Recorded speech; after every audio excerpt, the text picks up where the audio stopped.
E aí, beleza? Eu sou o Eric, eu sou estudante do terceiro semestre de Educação Física no Senac. Esse aqui é o meu vídeo diário das aulas de didática, então pega aí e vai!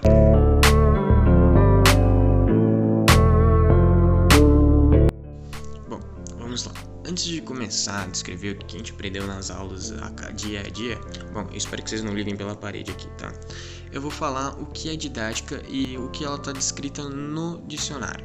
Didática é a didática é a parte da pedagogia em que se ocupa os métodos e as técnicas de ensino destinados a colocar em prática e diretrizes da teoria pedagógica. Isso é o que é didática. Bom, dia 12 do 2. Todo início de semestre a gente tem a apresentação da matéria. E a gente já conhece a professora Kátia, professora maravilhosa, tem que puxar um saquinho, né? Bom, nesse dia ela só fez a apresentação da matéria, do que a gente ia estar aprendendo, o que a gente ia ter como conteúdo e o principal que é o plano de aula dela. Só que o plano de aula acabou mudando durante os meses porque o governo e essas questões de pandemia atrasou tudo, adiantou feriado, um monte de coisa, blá blá blá. Bom, e foi isso nesses nossos primeiros dias, durante essa semana, né, do primeiro dia. Então, nas próximas aulas a gente já começa a aprender um pouco mais o que é didática, principalmente quem inventou a didática e tudo mais. Isso daí fica pro próximo dia, que é agora. Bom, então no dia 19 do 2 a gente começa a ter o primeiro contato com a didática e aprender realmente de onde ela veio, como começou e tudo mais. E onde tudo começa quando a gente vai falar de história? Sim, a gente começa pela Grécia Antiga. Aí a gente vai falar de Comênios, ele é conhecido como o pai da didática moderna. Ele viveu na época de Platão, os Aristóteles, daqueles filósofos como a gente sempre aprende logo na escola. Só que ele acaba trazendo um lado mais crítico, criticando a escolástica. A escolástica era um método antigo que a escola impunha para suas crianças lá na Grécia Antiga. E Comênios acaba criticando isso, por isso ele fala que a escolástica ela não provoca o aluno, porque o aluno teria que ser provocado a ir buscar seu próprio conhecimento. E a igreja não quer isso. A igreja quer que as crianças fiquem alienadas, pensem só naquilo que a igreja queria. E ele acaba criticando isso muito. Não muito, né? Mas ele acaba criticando. E aí ele começa a ser estudado e assim ele é conhecido como o pai da didática moderna. Isso. Próximo dia. Bom, no dia 26 do 2 a professora traz Paulo Freire pra gente estudar ele. Paulo Freire é um cara muito importante, tanto aqui para o Brasil quanto para o mundo. Ele é um cara que diz que a educação é som para todas as pessoas. E realmente isso está muito certo. Então Paulo Freire ele fala que a ligação entre professor e aluno tem que ser uma só. Acho que isso é muito certo da parte dele. Tanto o aluno quanto o professor tem que estar em sintonia, tem que ser uma simbiose, uma palavra bonita aí, olha só. Porque assim, tanto o professor quanto o aluno conseguem um ensinar e o outro aprender muito melhor. O método que ele gosta de passar e gostou de passar para os seus alunos é o método que manda buscar o aluno buscar o seu próprio conhecimento, como o próprio Comênios disse há muito tempo atrás. Então ele traz isso. E ele fala também que o método antigo, a forma de memorizar, é você memorizar as coisas que os professores passam para você na escola, é um método errado de se pensar e passar conhecimento. Porque você memoriza, você não aprende, você não relaciona isso com o mundo, você não consegue ler o mundo ao seu redor quando você só memoriza as coisas. Bom, eu vou trazer agora uma frase de Paulo Freire que eu achei muito interessante. Posso não acreditar na concepção pedagógica deste ou daquela autora, e devo inclusive expor aos alunos as razões por qual me oponho a ela. Mas o que não posso, na minha crítica, é mentir. Bom, a gente vê que Paulo Freire, ele traz pra gente o fato de você poder criticar outros autores, não usar os métodos daquele ou de um ou dois autores. Você, como professor, você tem a sua própria autoridade de dar a sua própria aula do jeito que você acha melhor. Só que você tem que expor isso aos seus alunos. O que você não pode sempre é mentir. Você não pode mentir de forma alguma para os seus alunos. Você tem que expor a sua opinião e falar para eles os motivos prós, contras de cada autor ou do autor especificamente que talvez você esteja estudando, ou talvez que um livro didático de um certo colégio está trazendo à tona ali na aula. Bom, agora a gente vai pro dia 19/3. Bom, no dia 19/3 a professora passa mais uma atividade pra gente. Nessa atividade ela elabora 3 questões. Nessas 3 questões a gente tem que desenvolver o tema. Essas questões, lógico, é bem no estilo da professora Kat. Elas não são questões objetivas, elas são questões na qual a professora gosta que a gente desenvolva e fale em primeira pessoa tudo aquilo que a gente entendeu sobre um texto que ela está passando pra gente, sobre aquilo que foi estudado na aula. Eu vou estar passando aqui a primeira questão e falando mais ou menos o que eu quis trazer nessa primeira questão que ela passou pra gente nesse dia. Bom, vamos lá, eu vou estar lendo a questão aqui. A partir do texto Didática e Sociedade, o conteúdo implícito no ato de ensinar de Olga Teixeira, contido no livro de Veiga, Didática, o Ensino e Suas Relações, conte-me em primeira pessoa o que você compreendeu sobre didática. Procure trazer trechos do texto, entre aspas, para compor sua exposição. Traga também sua visão crítica sobre o assunto. Então não é uma questão fácil, não é uma questão objetiva de sim ou não. Eu vou estar trazendo aqui também a parte do trecho o trecho do texto que eu trouxe para a questão e mais ou menos o que eu quis trazer também na minha resposta. O trecho do texto é esse em questão. Abre aspas. A proa e a polpa da nossa didática será investir e descobrir o método segundo o qual os professores ensinem menos enfado, menos trabalho inútil e, ao contrário, haja menos trevas, mais atrativos, mais dícido e mais luz, mais ordem, mais paz e mais tranquilidade. Bom, o que eu quis trazer com isso foi que geralmente alguns professores eles acabam trazendo uma didática muito chata para os alunos. É sempre bom o professor estar se reciclando. Acho que provavelmente isso também fala na questão seguinte. É sempre bom o professor estar tendo uma aula divertida que entretém os alunos, porque se for uma aula chata, na qual ele só passa coisa na lousa e não explica direito o porquê a gente está aprendendo aquilo e o motivo daquela aula e tudo mais, fica chato e o aluno ele só vai vir decorando as perguntas e as respostas. Ele não vai entender o motivo de realmente ele estar aprendendo aquilo e como ele vai utilizar aquilo durante a sua vida. Bom, vou estar lendo aqui a segunda questão e também trazendo o que eu quis trazer na resposta. Bom, a partir da leitura do capítulo 1, Prática Docente, primeira reflexão, do livro Pedagogia da Autonomia, de Paulo Freire, diga-me o que o autor nos diz sobre tornar-se docente. Traga pelo menos um trecho do texto que você possa interpretar. Bom, eu vou falar rapidamente aqui depois o trecho que eu trouxe.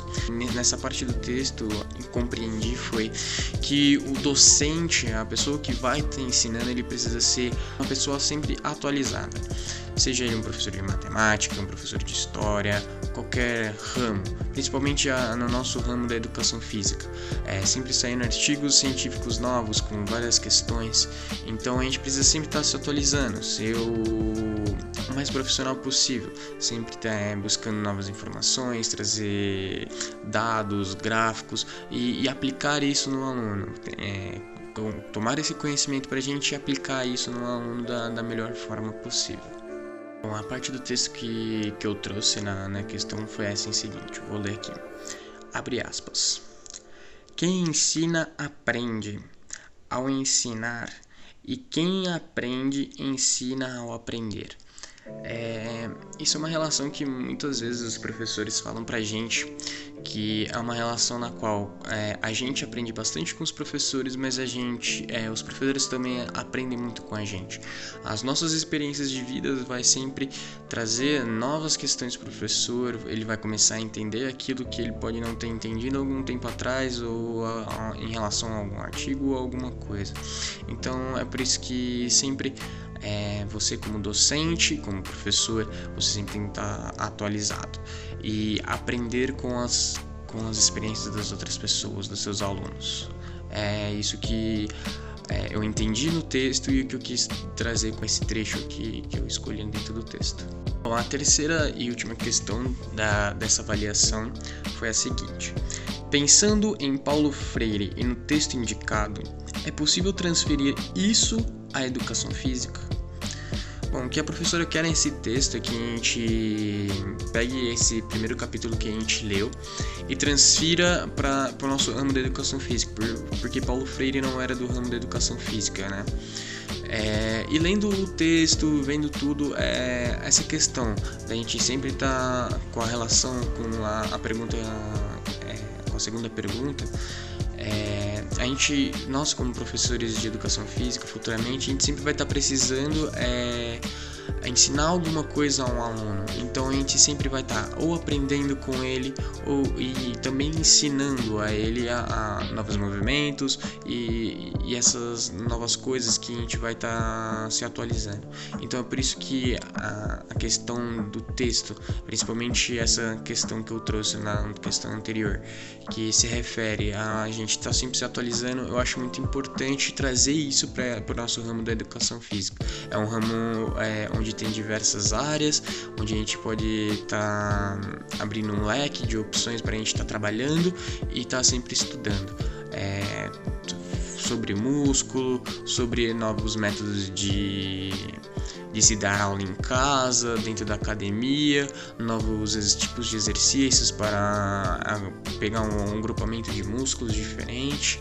E é isso que eu acho que o Paulo Freire também consegue agregar bastante no nosso ramo, que é a educação física. Agora a gente entra no dia 9/4. Esse dia 9 era para ter acontecido em outra data, na verdade. Porque como a gente está em pandemia, tendo aula online e tudo mais, o nosso prefeito, ele acabou adiantando alguns feriados que iam ter e que iriam acontecer, colocando eles em uma semana só. E aí acabou pegando a sexta-feira e a gente acabou não tendo aula na sexta-feira. E aí a gente pulou para a próxima sexta-feira com esse novo tema que a professora trouxe, que foi a preparação para o nosso seminário que a gente já está fazendo. Ela gostaria que nesse seminário a gente trouxesse um artigo referente a um estilo de didática e que a gente trouxesse também um vídeo e uma apresentação falando sobre esse artigo e essas novas práticas docentes que a gente viu no artigo. Bom, nesse dia 16/4, a professora entrou em webconferência com a gente. Ela entrou para tirar algumas dúvidas que cada grupo teria em relação ao seminário que a gente estava produzindo e deixou o resto da aula para a gente produzir o nosso seminário. Eu e meu grupo, a gente pegamos um tema referente às práticas de voleibol. E aí mais pra frente a gente desenvolveu o tema e tudo mais, preparamos uma apresentação. Nos dias seguintes a professora, a gente teve os dias de seminário, onde a gente apresentou e outros grupos também apresentaram. Então pula pro próximo dia, que aí eu vou falar um pouco mais do que teve nos seminários. Bom, nesse dia 23/4 e 30/4 foram as apresentações dos nossos grupos. No dia 24 a gente teve alguns grupos que falaram, um sobre ciclismo, outros sobre futebol, teve outros que falaram sobre dança e teve o nosso grupo que falou sobre voleibol. Bom, é meio difícil esse trabalho porque foi difícil pra gente, né? As nossas dificuldades de ter uma 100% de compreensão de algumas coisas que o texto fala. É um texto que fala sobre metodologia de professor, tecnologias usadas por cada professor, a forma de pesquisa que fizeram e tudo mais. A gente fez essa relação de tudo que a gente conseguiu compreender sobre o artigo que ele trazia pra gente de interessante, que foram as questões de cada professor usar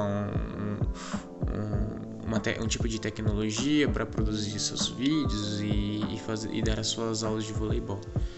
A gente trouxe um vídeo de voleibol de praia de um professor, na qual ele começa a dar alguns toques, algumas dicas de treinos fazendo toques de vôlei, manchete, o uso da manchete.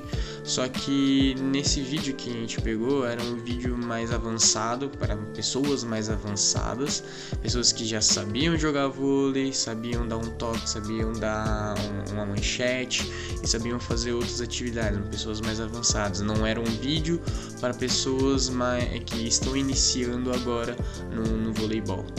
E aí isso foi um ponto fraco que a gente acabou achando no vídeo, e outros pontos fracos também a gente achou dentro do texto e a gente expôs para a professora, né, tudo isso. Bom, agora a gente vai para os 3 últimos dias que a gente teve atividade. No dia 7/5, 14/5 e 21/5. A gente teve apresentações dos fóruns. Esses fóruns é uma atividade que a professora já faz corriqueiramente com a gente depois que a gente entrou em pandemia.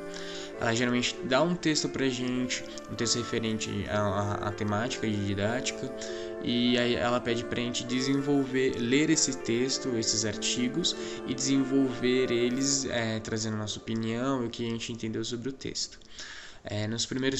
No primeiro texto ela traz um artigo, um referente a futebol, outro a basquetebol, que trazem alguns aspectos, né, de professores que tratam do futebol e do basquetebol, e aí a gente teve que desenvolver esse tema. Ela traz depois sobre uma faculdade que fala sobre Paulo Freire, que envolve a questão de um trabalho que eles fazem com idosos. A gente teve que escolher um desses artigos que ela disponibilizou pra gente estar fazendo e desenvolvendo o tema. E foi isso. Depois desses 3 últimos dias de fórum, ela só apresenta o fórum pra gente e deixa a gente trabalhar em cima do fórum, né? Aí a gente acabou as matérias que a gente teve e agora no último dia, antes do dia 4, a gente teve que apresentar os vídeos. Para quem não conseguiu, que foi o meu caso, eu tive algumas dificuldades aí na hora de editar, então é isso. Foram esses os nossos dias nas aulas de didática com a professora Kátia. Espero que vocês tenham gostado do vídeo, principalmente você, professora Kátia. Dê uma nota boa pra mim, por favor. E é isso, valeu!